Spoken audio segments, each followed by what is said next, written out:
I'm going to say the ingredients and you tell me what I'm going to make. There's ground meat.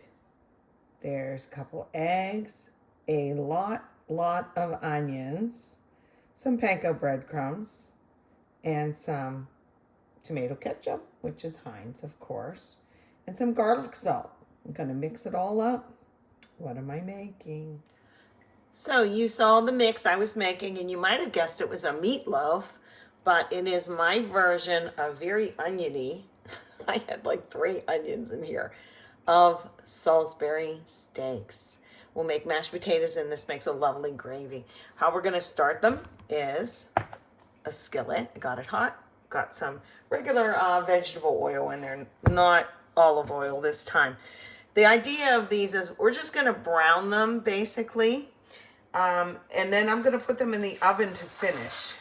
So they look like little meat pies here. See? Okay, get in there. And then the whole skillet, make sure your skillet can go in the oven also. I did have a nice one from Restaurant Depot, but it got so bad. It looked terrible. It was worn out. I was tired. So I'm going to get these buggers in there. And like I said, the heat's pretty high because I'm going to sear them. You know, make them really brown on both sides. Here, let me move that a little closer. Bring it down so you can see. But I love the flavor in this. I put ketchup in it and garlic salt and just the onion, and just those 3 flavors make it very different from a regular meatloaf. I make 2 kinds of meatloaf, a brown gravy one, not as often, and the red gravy one in tomato sauce, and that's the one we tend to like a little better.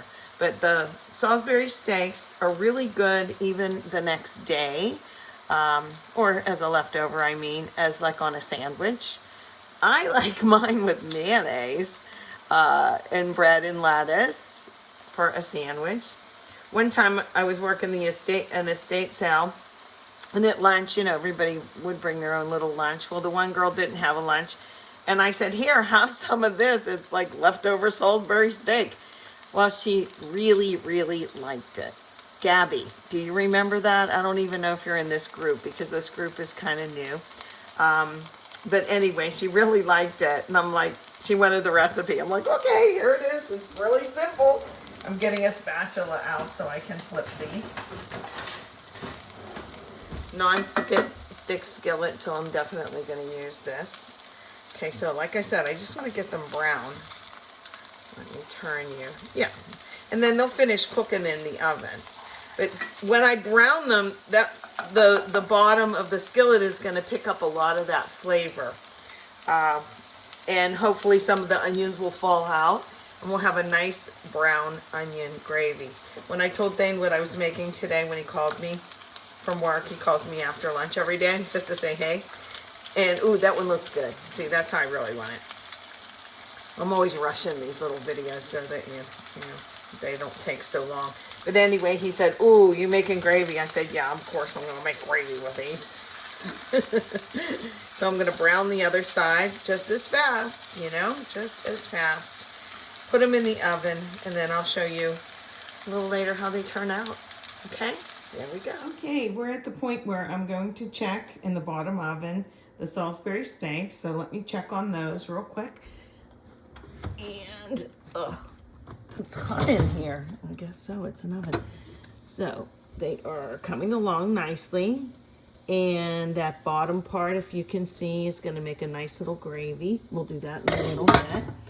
Push those in. But one thing else, another thing I wanted to talk about is the reason I can make dinner every night without too much prep is I do things in stages. Like when they were browning, I started to cut up my potatoes. These are thin-skinned, any kind of thin-skinned potato. I leave the skin on for mashed potatoes.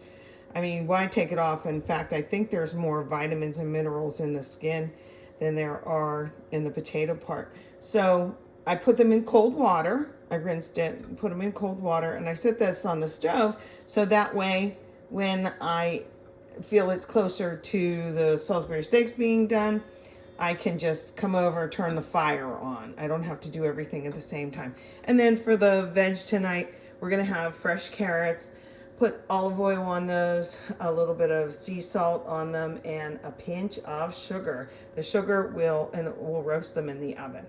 And then I'll make the gravy, and you'll have a totally homemade kind of dinner. And that's what I wanted to let you know, like about the thin skin potatoes. And just kind of thinking ahead a little bit can really save some time, and you can get dinner on the table a little faster than you think.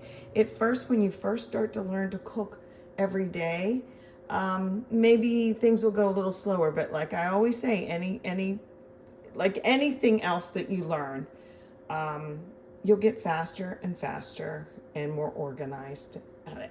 So, okay, I'll be back making the gravy. Okay, last step. I took the Salisbury steak out.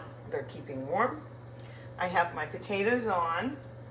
And I have my trusty wooden spoon. Can you see that in there? Because it will keep it from boiling over. And I'm going to add, okay, my skillet is on this burner. And see all that stuff in the bottom? That's what will make a nice gravy. There's not a lot of fat or oil, so I am going to add a little bit of butter. Okay, just like a tablespoon or so. Okay, and stir that around. Get that hot. And little bits of the meat and little bits of the onion. See that sticking on there? It's all right. It's all good, man. That's all called flavor. Flavor in the fond. F-O-N-D. And after that gets a little bit warm, here I'm going to add in some flour. Okay? Remember, fat plus any kind of fat and any kind of flour. We're going to make the roux for the gravy.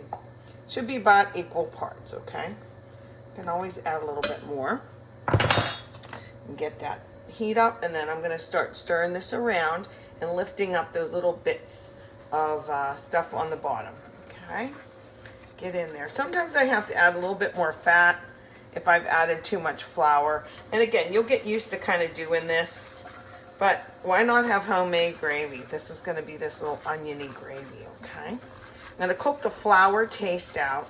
Let's cook it off. It just takes a couple minutes. Then I'm going to add liquid.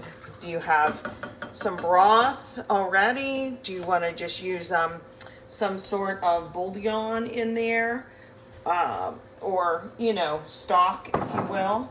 Sometimes I keep extra gravy if I have too much gravy. Is there such a thing? I had this in the freezer. Steak gravy. It was gravy I made from steak. So I might add that right in there. It depends. Okay, but you get the idea. And where's my water? I'm going to add some water here. This time I'm just going to add regular water and see how it goes, because this might make a nice gravy just with this stuff. Stir it around. Always getting that stuff off the bottom. The flour is what's going to thicken your gravy. Okay. It's very light. Do you remember what I did with the one onion soup? I added in some of that what's called kitchen bouquet stuff. Oh, I love all those little bits of onion on the bottom. They'll be good because there's a lot of onion in the Salisbury steak. Okay, I'm going to cook that for a little bit. And then at the end, salt and pepper if you need it, but I don't think we're going to need much salt. This pan was in the oven. Notice I have this little protective sleeve on. Many times I've grabbed it and burned myself. You'll have that. So, okay, once this cooks down a little bit, it'll get thicker. And I'll show you, or I usually take a picture of Thane's plate at the end. But I hope you learned something. If you learned any little tip, please let me know. Okay? All right, thanks. Time for the mashers. Ta-da! I'm gonna use this pot to use I use a hand mixer for potatoes. I don't mess around with my big KitchenAid. So I put a little butter in here first. Okay, and here's my potatoes, skins and all. And I'm gonna mash these up. So I will do that now. You do not want to put in your milk or half and half yet. You want to cream these, rice them. Does anyone use a ricer? I know my daughter does, where you get a big press. It looks like a big garlic press, and you press them through.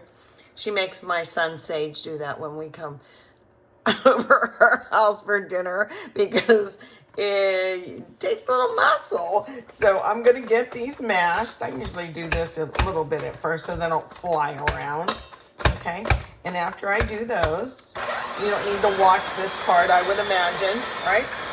I'll just get them a little bit done, and then I'll put the cream in. I'm going to use half and half at this point, and then I'll put salt in after that to taste. I counted to 60, just 60 seconds of mashing these.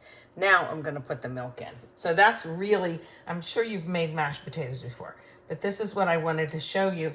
Don't put in this before you do the butter. Do butter first, then this, then salt to taste. Okay, I'll just get this mixed in. Ta-da. Do I need more? Add a little more. You don't need too much. And then salt to taste. We can always add more at the table, right? You're making mashers for a big crowd, or you don't want to be held up in the kitchen while you do make your mashed potatoes. What you do is you get your crock pot out, or your little slow cooker out, and then you can hold them in there on low. Put them on low. You don't really want them cooking, right? Okay, those look good. And there you have it. Look how fast, right?